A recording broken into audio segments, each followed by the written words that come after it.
I'm Tommy Costello, and welcome to the Costello Coaching Podcast. I've had the privilege of working with the top athletes across the country, helping them earn college scholarships and reach the pro level. Whether you're a coach, athlete, or parent, I'm confident you'll find value here. If you do, my only ask is if you share this with another parent, coach, or teammate. I hope you enjoy this podcast. And we're back with the Costello Coaching Podcast. I'm Tommy Costello with my brother, Jack Costello. What's up, Tommy? Thanks for having me on. Yeah. Jack, you were kind of on me for not having you on the podcast, and I didn't think that you would want to do this, so thank you for doing this. Yeah, no, I mean, I saw Michael go last week, and I was kind of hurt a little bit. I never got asked to get on here, so I'm excited to be on. Hey, I know you're going to have plenty of quality information to offer so many people. There is so much that I learned from you that I put into my coaching. So I'm really intrigued to see where this conversation goes and see what I'm going to learn tonight, because that's what I'm always intrigued about whenever I do a podcast is what can I learn? So let's get right into this. Let's do it. All right. I want to start in pro ball. Okay. Most of the time when guys are players and I'm talking with players that have had a career, sometimes I start at the youth level and kind of work my way up to pro ball and learn about their development and what they were focused on at that time.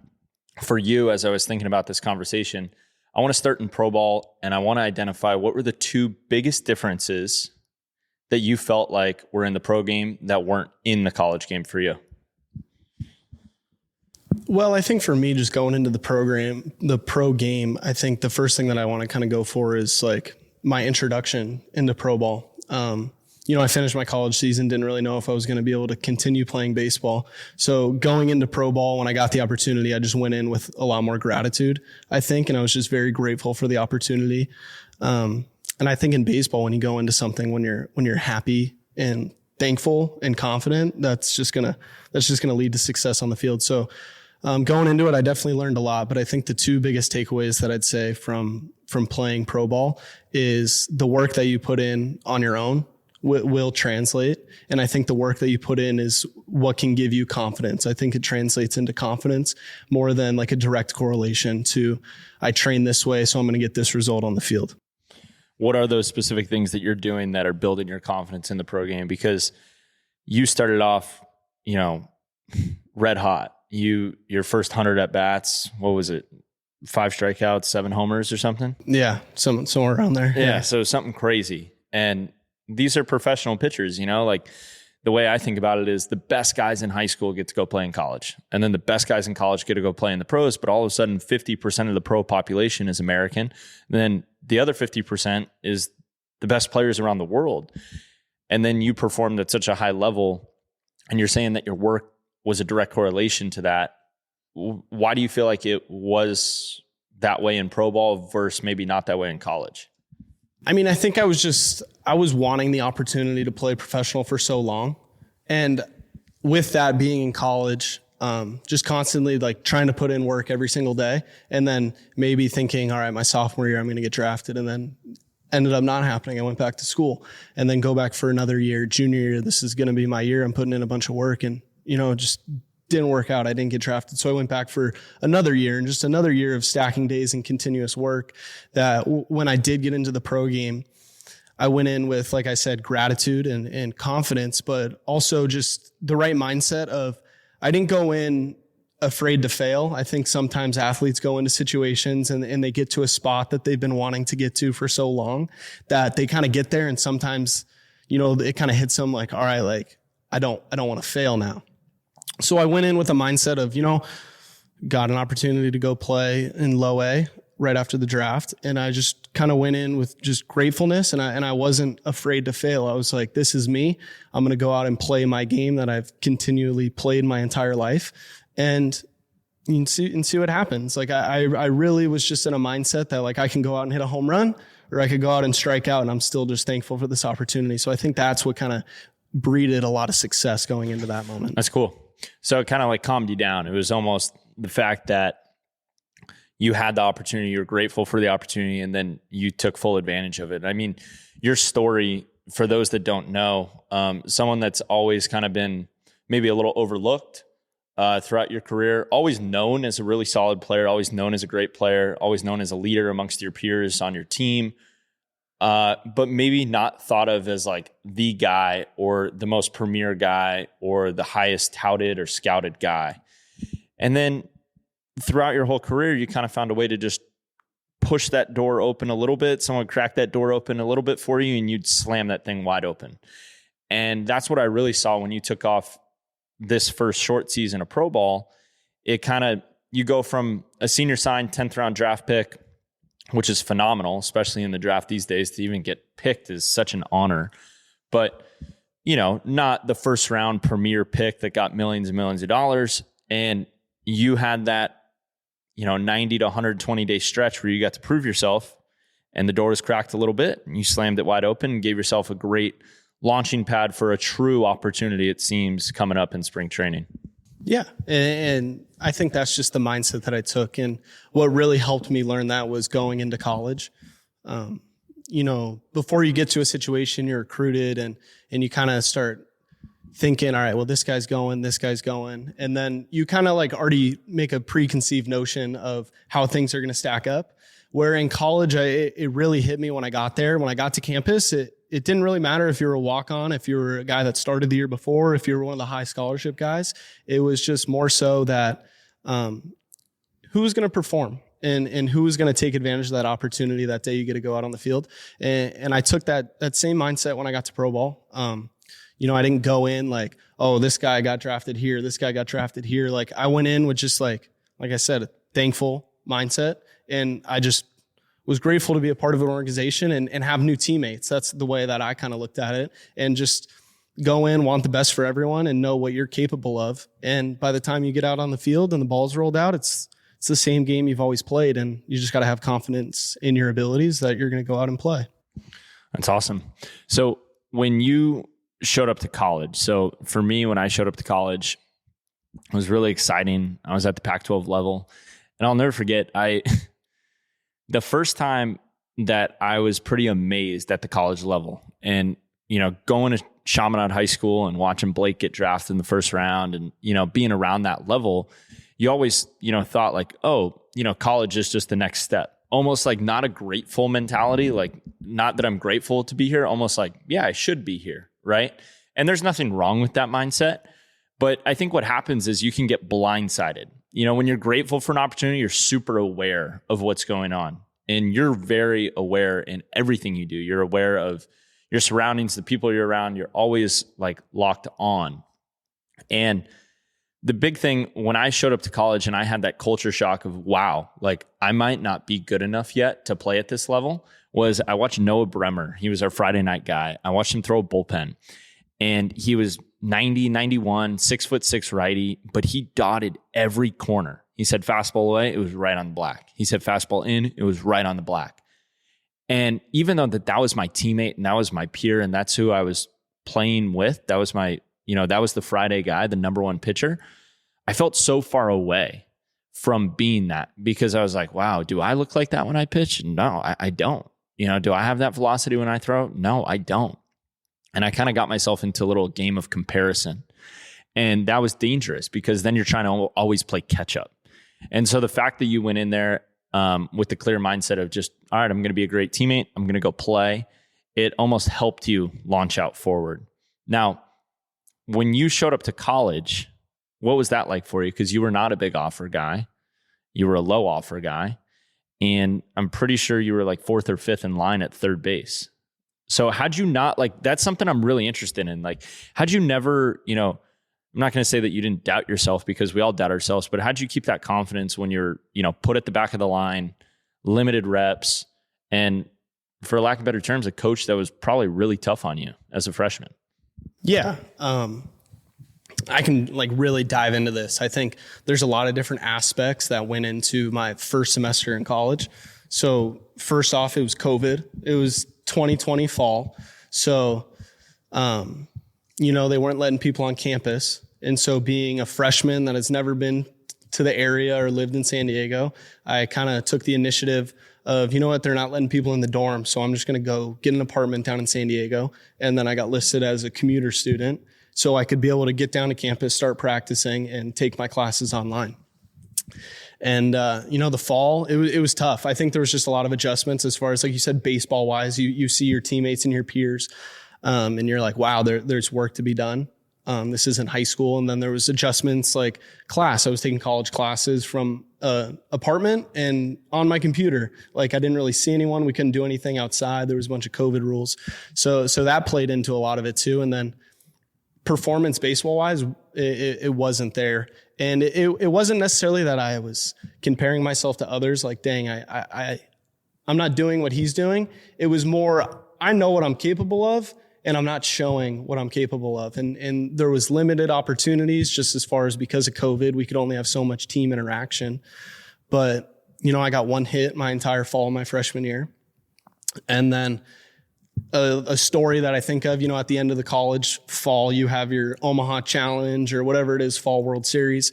And what they do is they take 2 team captains and you have a draft. And I remember sitting there and I was like, oh gosh, I hope I get picked. And I was like, I don't know what's going to happen. I remember sitting there and like pick goes by. And we're sitting on the turf area at USD and I'm sitting there. And then I look over and it's me and Garrett Rennie, who was a junior at the time that had just gotten Tommy John. He was in a brace. Me and him were the last 2 guys. And then he got picked because they wanted him as like a culture guy in the dugout. And so there I am, like last pick. And I'm like, oh my gosh, like what is going on? And then to make it worse, I get up there and they're like, all right, we're going to use you on the mound because like we saw like you had stats in high school. So like you're going to pitch like, cause we're going to need a guy to throw extra innings. So I was like, all right.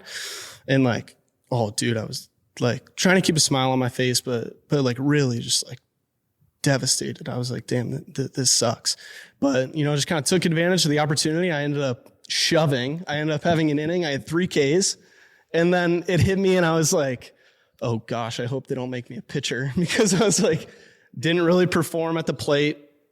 And I was like, dude, I went into that long winter break and I was like, dude, I might have to redshirt. I don't know, like a lot of doubts, like you were talking about. And it wasn't doubts. It was more doubts on like how other people are going to perceive me rather than like how I perceive myself. Like I still knew what I was capable of, but it was me doubting that the coach was going to make a certain decision about me.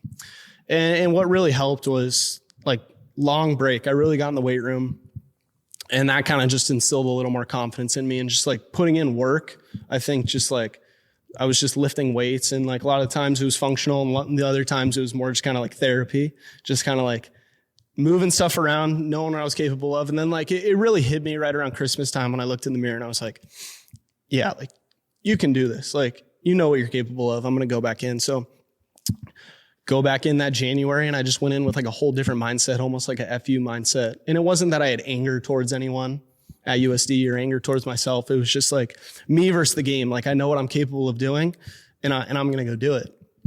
And then that January, live ABs, inter squads, like on the barrel every single time. Like it just was like a whole different mindset of like, no matter what you throw, I'm going to beat you. And like, I don't care who's on the mound, like this baseball's coming in and I'm going to absolutely barrel it.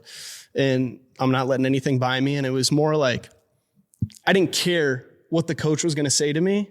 If I hit a home run or I struck out. And I think that's the mindset too of you just like letting go of failure, that like, I know what I'm capable of. I'm going to give it everything I got. And I could care less what someone else says that it was good or bad. And it wasn't that I didn't care for the opinion of my coaches. That was not it at all. I have the utmost respect for everyone at USD. But yeah, and then just kind of took advantage of the opportunity there. And coach told me like, hey, stay ready. Didn't start on opening day, but inning 1, I had my batting gloves on. I was just like, dude, I'm ready to go. Like I'm fired up. This is college baseball. We're playing San Diego State my freshman year.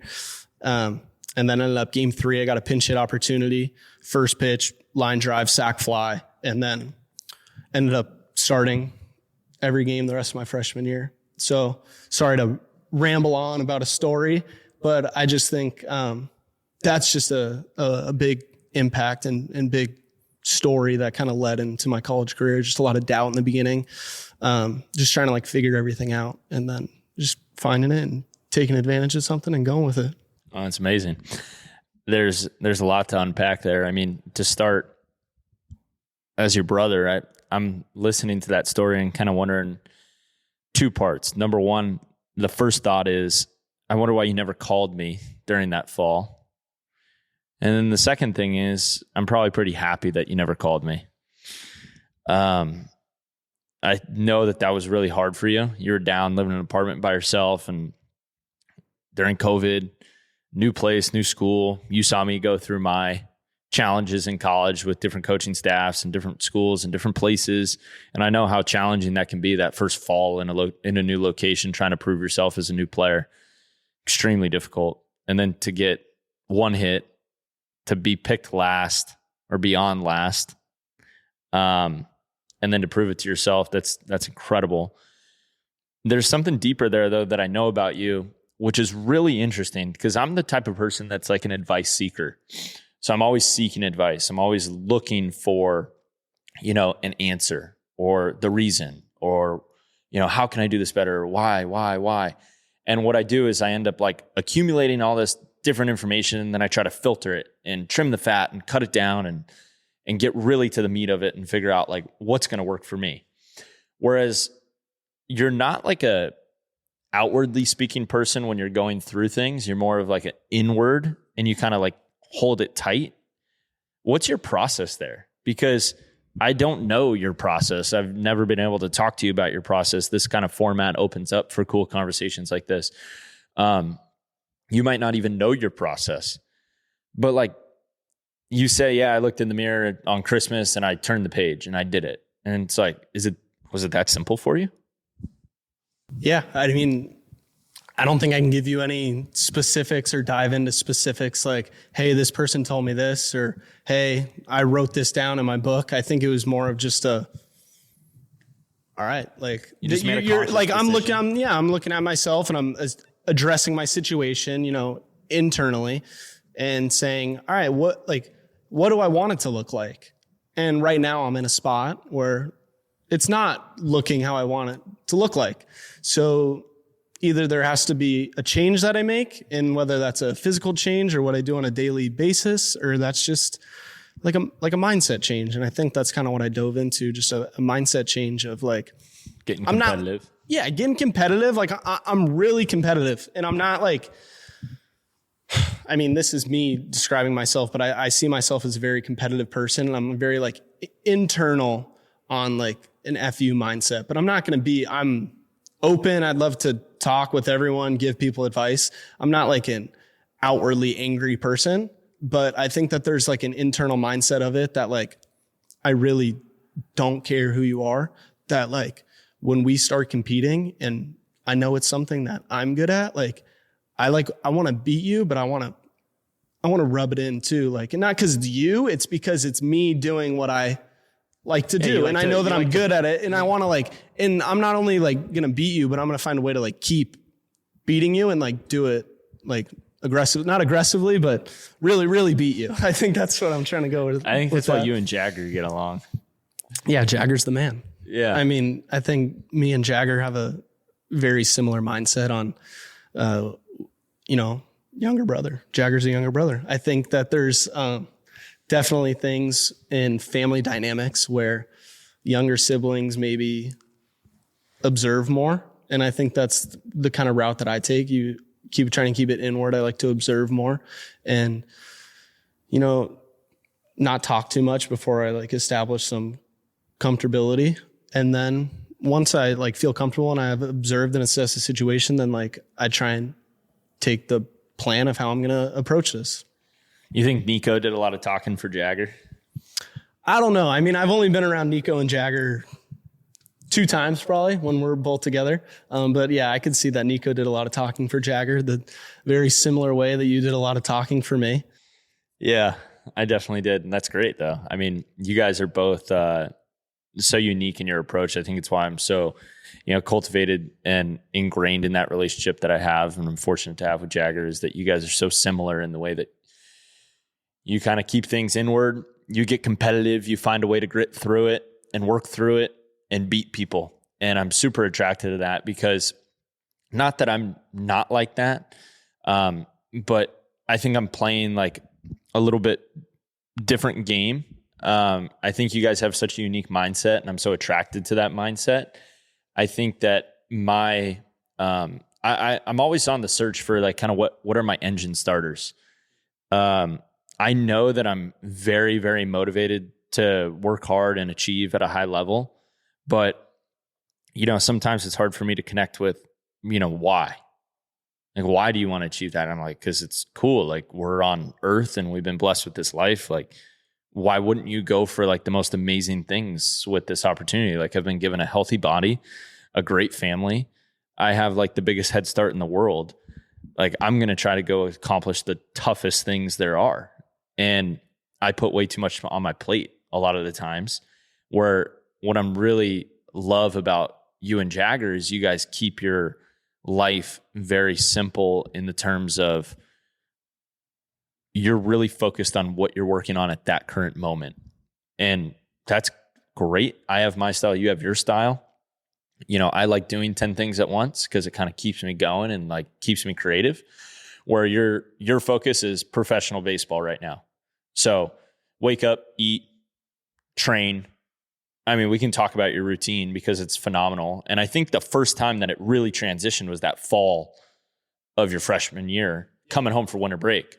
We legit trained because it was 2020 and I was going to that tryout in Palm Springs before I got hurt. And we trained for like 9, maybe 10 and a half hours every day.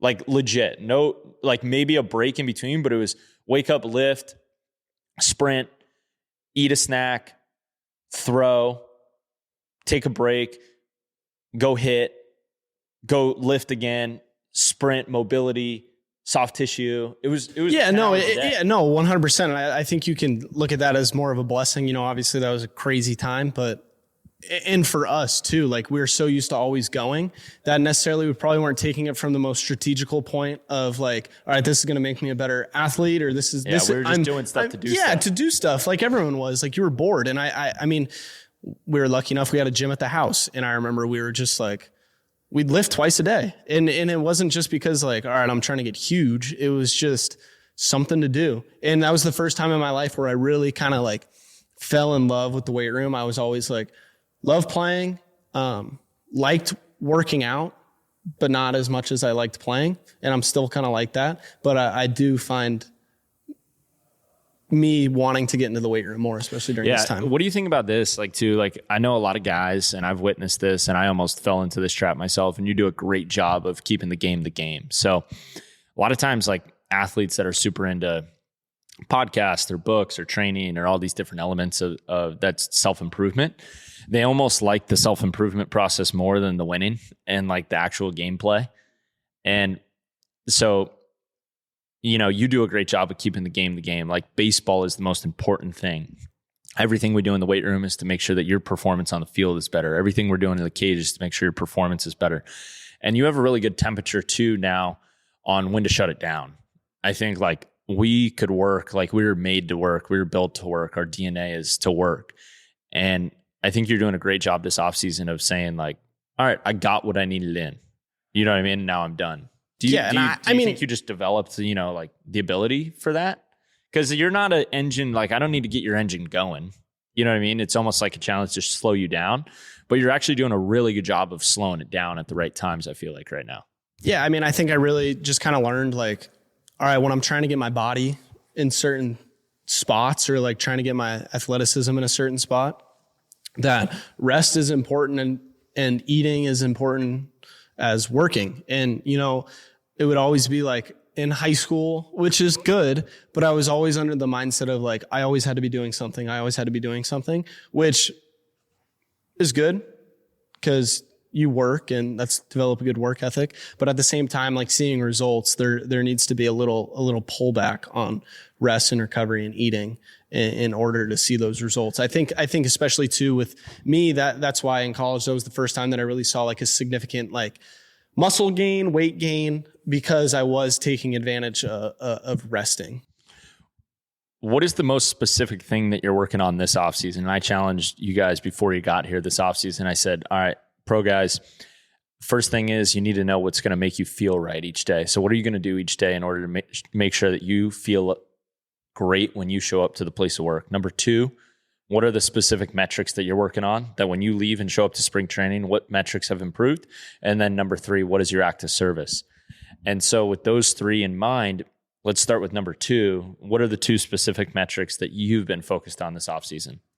Yeah, for me, it was just getting more athletic and getting more explosion. I think for me, I play multiple positions and I love that. Like, I love being able to bounce around the field and play different positions. But with that, you have to have a lot of different athleticism. I think there's a lot different footwork when you're playing third base versus second base versus first base. And then there's a different type of range that you need to have when you're playing the outfield. Like if you're playing on the corners left and right, you're having more like first step, 10 to 15 yard range to go track down a fly ball, where in the infield, you have a first step, 1, 2, 3 step to go make a play. So I think me just training overall and becoming a better athlete has been my main thing. So just trying to get my numbers down metrics wise on my 10 yard, on my 30 yard, 60 yard. So just getting increasingly faster. And then like we've been working on the force plates too, trying, especially on a counter movement jump, applying more force to be able to be more forceful. And that's why we do a lot of plyometrics too as well, of getting out of the ground and more reactive strength. Yeah.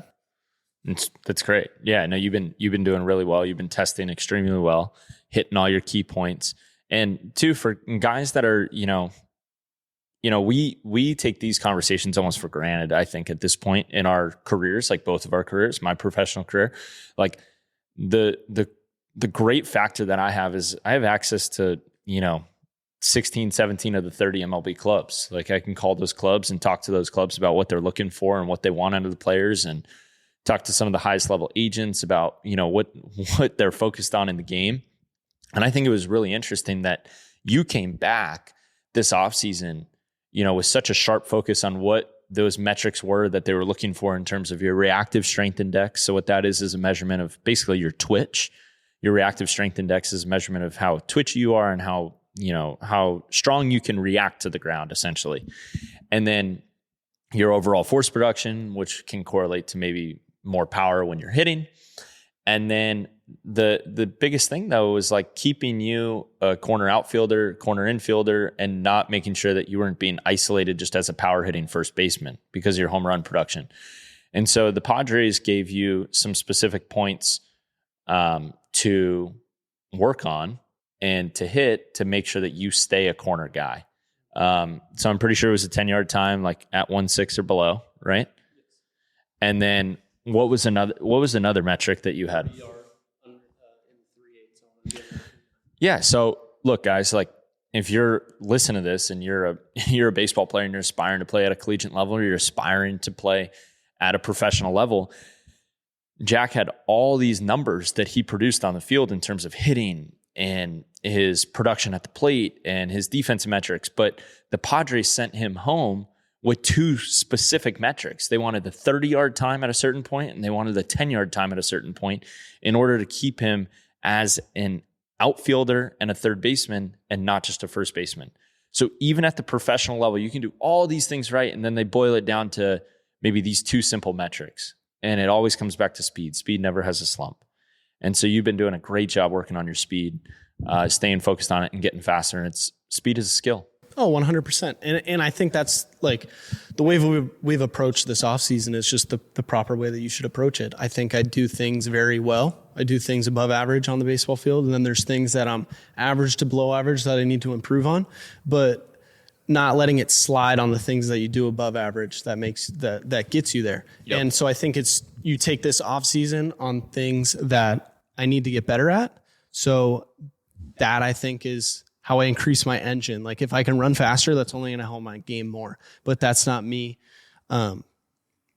giving away some things that I do really good at the plate. And I take this away. Like Coach Brock Ungrich at USD got to play for Tony Gwynn. I got to play for Brock, loves Tony. And he gave me my sophomore year, he gave me Tony Gwynn's book on hitting. And I think there was just like one key thing that I really think about. And it was Tony Gwynn just talking about if you do something extraordinary well, but there's a lot of things that you do average, don't just focus on the things that you do average to get better, because now what you do extraordinary well might go go down to average. So there's going to be no need for anyone that's just average across the board. Like, yeah, we can improve these things that are average, but still keep the main thing. Like, hey, I'm really good because I do this.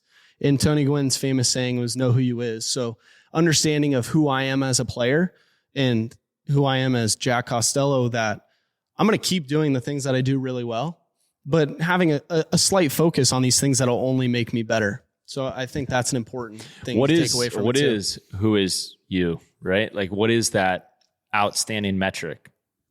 Yeah, I mean, I think it's just, I was never a metric guy. I never really looked into analytics. And I think, getting to pro ball, that's definitely. But you got to know who you are. So like, what is that? I knew myself. Is it bat to ball? No, I knew myself as a competitor that I was going to go get in the box in a game where the pitcher's going to throw a ball and I'm going to be looking for a fastball in my zone. And I'm gonna put the barrel on it, and that's like, so and that's the way that like game. I kind of took away from it, and it's knowing that there's different games with everything you do. I think the fortunate thing to be able to play pro ball is you play every single day.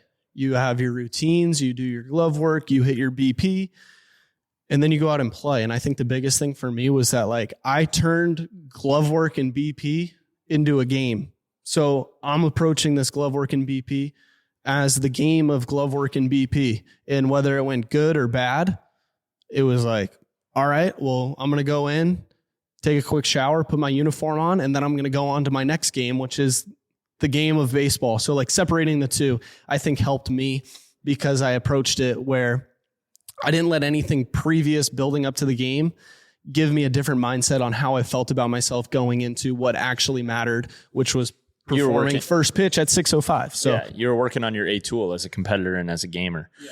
So there's a specific coach that comes to mind that mentored you throughout your life. He's mentored me too. He's a great human. Jack Wilson. Talk about how Jack Wilson's had an impact on your life as a human, your game, but really making you such an elite competitor and an elite player of the game of baseball. I think of Jacob, elite baseball player. It's such a lost art in all of this training.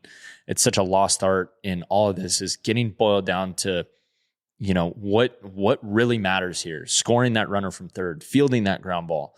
So I've gotten to watch Coach Jack, impact so many lives. And he was the first guest on the podcast. And talk about how Jack has impacted your career and inspired you to play the game the way you play the game.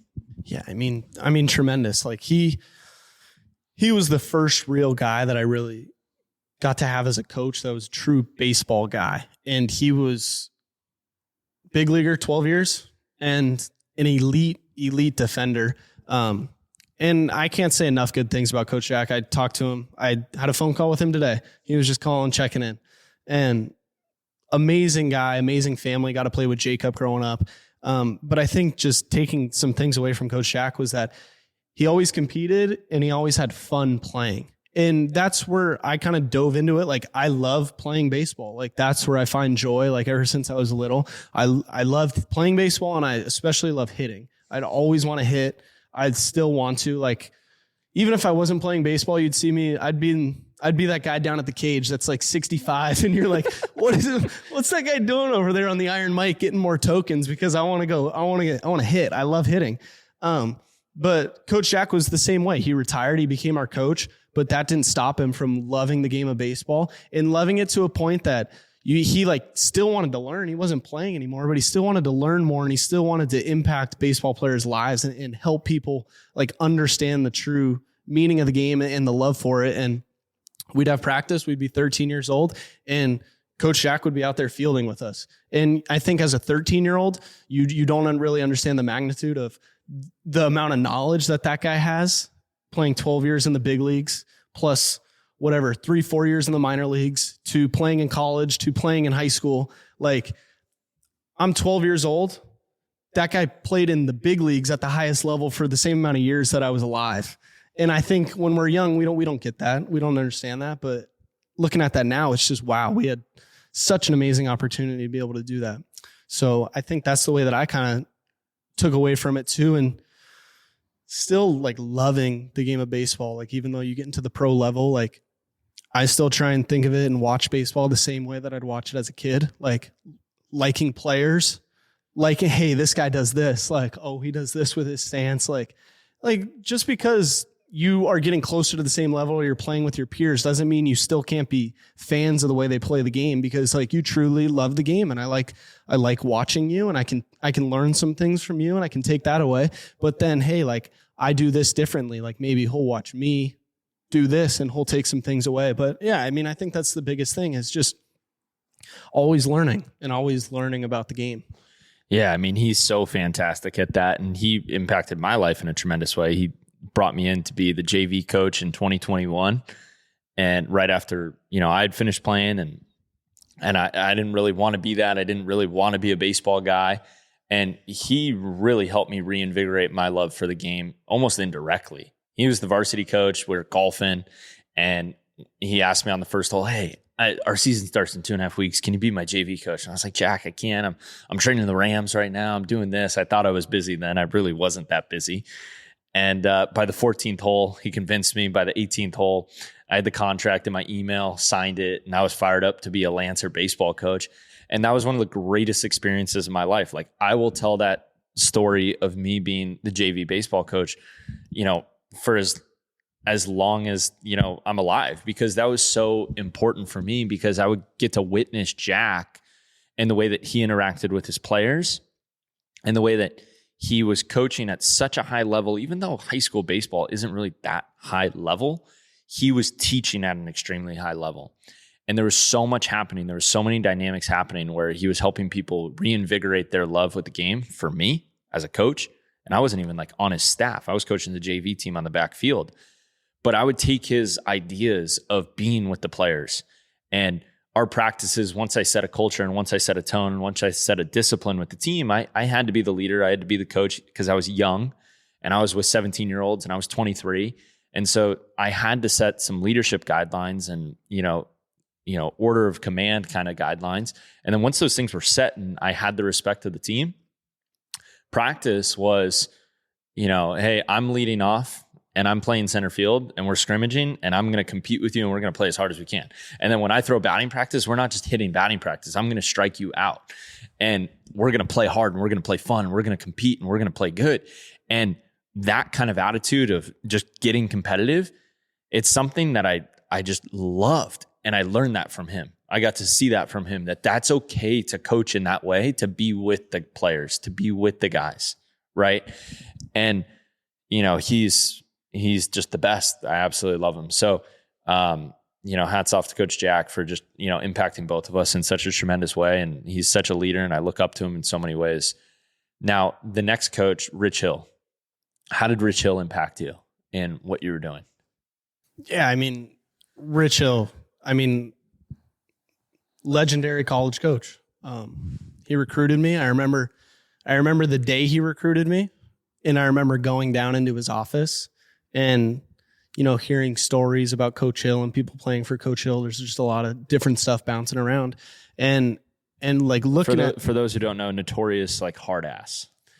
Yeah, but not necessarily like he's one of a kind. I don't even think that it's like fair to describe him that way. He's one of a kind. Like he'll get on you, but at the same time, he'll make a joke with you or he'll sing a song with you. He's just like, he's a great guy. He like goes surfing in the morning, comes back, just like great aura about him. I think that's a good way to describe him. And I think you just got to know like, all right, when he's around this kind of helped me like, hey, when Coach Hill's around, like I know that there's a certain way that I need to act and I need to go about my business. And then I think that just like that kind of created a domino effect that like, all right, when he wasn't around, I still am going to act the same way. And I think that helped me. There was always a weird feeling that I always felt like he was watching, like I'd be hitting in the cage at night. And like, obviously he was at home. He could care less that Wednesday night hitting at 9:00 in the cages, but I was like, oh, like he might show up. Like, I don't know.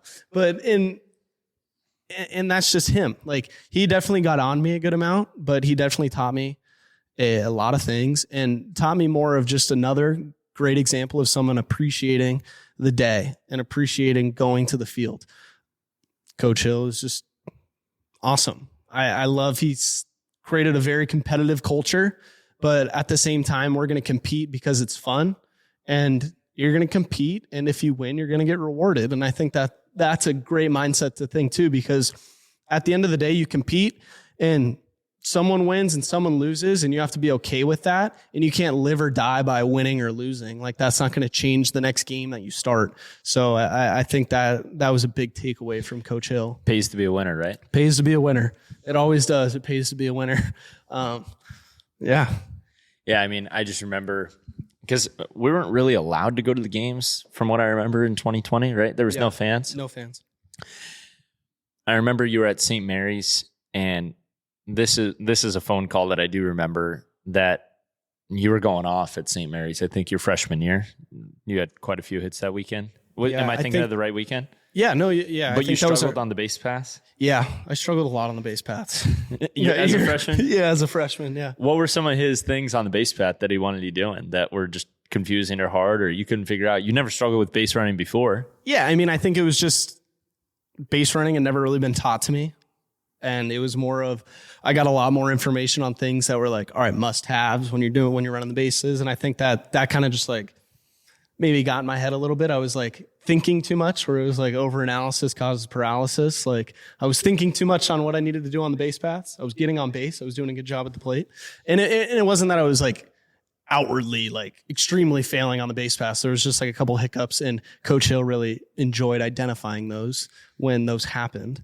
But I mean, it was good. It all was good. And I think that that's the way you got to look at it. Everything happens for you, not to you.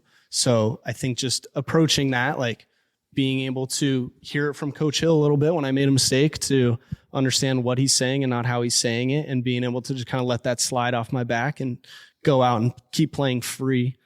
It was a good thing. But yeah, I think where you're going with this in St. Mary's, it was, we lost on a Friday. I had a base run. No, let me take that back. I had a base running mistake. We're on Saturday, and I have a really like short lead, and I'm on first base, and there was a ball in dirt, and I like didn't go. I wasn't getting far off enough. And I get back to the dugout, and Coach Hill is just like, Jack, you got to take a bigger lead. What are you doing? Like, this is just terrible. I'm like, he uses some other words that tell me that like I need to get going and need to take a bigger lead and stuff like that. Next at bat, get on base. I take a huge lead, like big lead. I'm like, all right, I'm just getting out there. I take a big lead. Pitcher picks off. I get picked off. Oh, no. So I get picked off. So I'm, St. Mary's, it's close dugout right there to first base. I'm kind of like walking back to the dugout. I'm the freshman. I just got picked off. And Coach Hill's just sitting there with his arms crossed. And I'm like, all right, I'm about to get absolutely blown up. Like, here we go. And he just looks at me and he goes, Jack, we got to shorten up the lead. And I'm just like, yes, coach. Yes, coach. But I think that's just a funny story. And there's many stories about Coach Hill.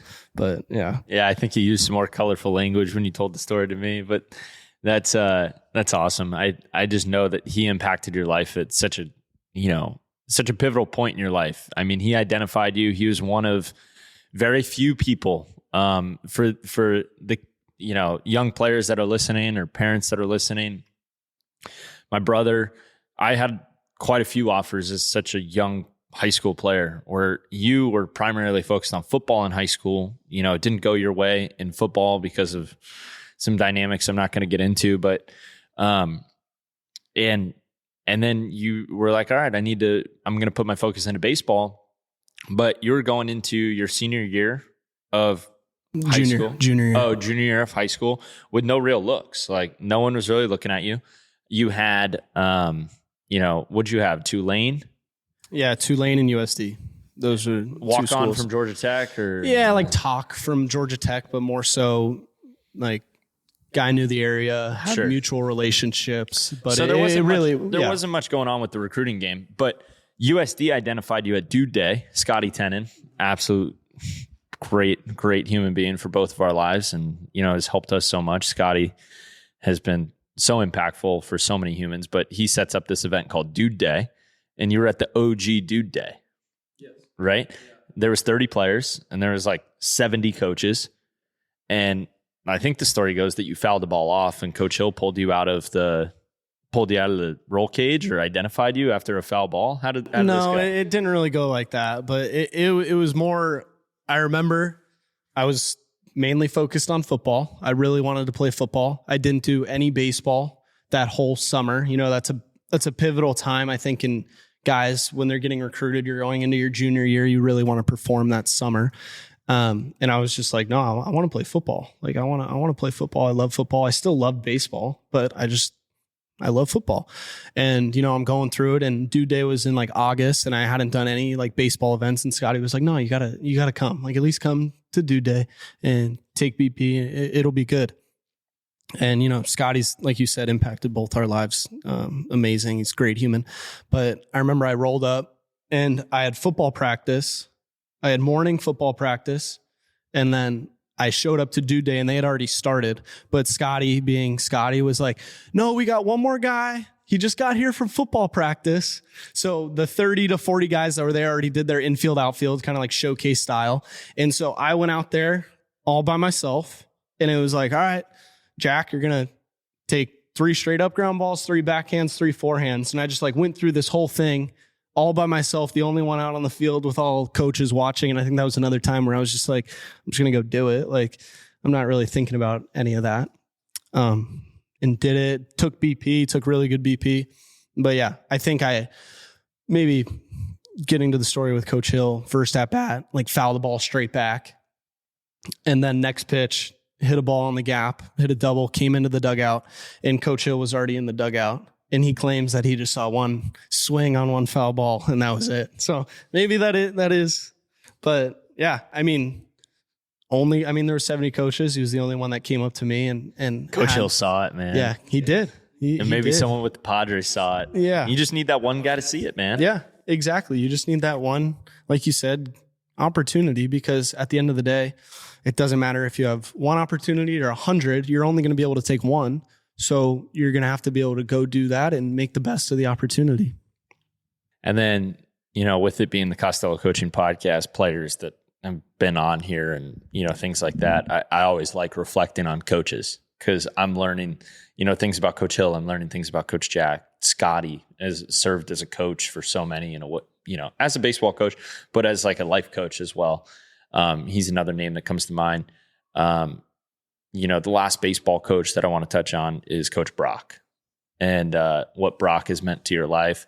And I know he had ultimate belief in you, you guys, and you had ultimate belief in him, and what he wanted for the team and what he wanted for you. And you guys have such a cool relationship. Like, I don't think jealous is the right word, because that's not how I feel, but something just like, wow, how incredible is that? Like one of those moments where it's like, man, I wish like I got to have that kind of relationship with my college coach or a college coach of mine. Yeah. There's definitely coaches in my life that I feel close to, but I just know that you guys have such a tight trust and such a tight bond, and you didn't lack any faith in him. When the draft process wasn't going your way your sophomore year, and the draft process didn't go your way your junior year, and then your senior year, you just trusted, in that process of being a part of the team, which was so admirable from my perspective, because, being me, I want to take control of those things in my life, but you had so much trust in your coach and that human being. So I'd just like to talk about how that kind of relationship was curated. Like, how does that even happen? Yeah. I mean, I just goes back to Brock just being an amazing, amazing human, and just a great person with a lot of knowledge about baseball, and someone that's really open to helping develop you and wanting to get to know you as a person and wanting to help you as a baseball player. But, I think it goes back to, obviously Coach Hill saw me for the first time, got me down to campus. And then it kind of went from that moment, kind of passed me off to Brock, and that really developed our relationship. But I remember playing my junior year football season, and I got the offer from USD. I think I committed a week later. But I remember playing my junior year football season, and we're playing against Notre Dame, and Brock shows up to my football game, and he sits with mom and dad, and he sits with my parents, that sits the whole game. And I still have a picture on my phone after the game. We took a picture, and I think that just kind of sums it up too. Like, being in it, like, you're the high school guy getting recruited. You think, oh yeah, that's like they want to recruit me, keep a good relationship. They're going to like show me love like that. But, you know, like looking back on it now after going through the program, like that is awesome. Like, I think that is truly awesome. Like, he could have been at home with his family. He could have been out recruiting, looking for the next guy, but he like really did take the time to be like, no, like, you know what? I'm going to go to his game and go watch. Like, I'm going to go start to develop more of a relationship with this guy. And I think that is a great story, and really him really displaying how he wants to develop a relationship with you off the field, and you more than being just like a baseball player or guy on his team. Yeah, investing in the human experience. And I think that's a lost art. And I think, you know, the tough part about scaling and growing, right? Scaling a business or scaling an organization or a baseball team or a program, and you become the head man and you have so many people to manage and to hold accountable and all these things. The hardest part sometimes is maintaining that human connection. And it's something that I just stay so conscious of as I, you know, continue to grow, like taking the time, taking the 15 minutes, taking the 20 minutes, taking the 5 minutes to truly understand how people are doing on that given day has made the biggest impact for me. And I know that Michael spent a long time talking about this on the podcast, just how he invests in human relationships and people and how that helps him. It helps me a ton.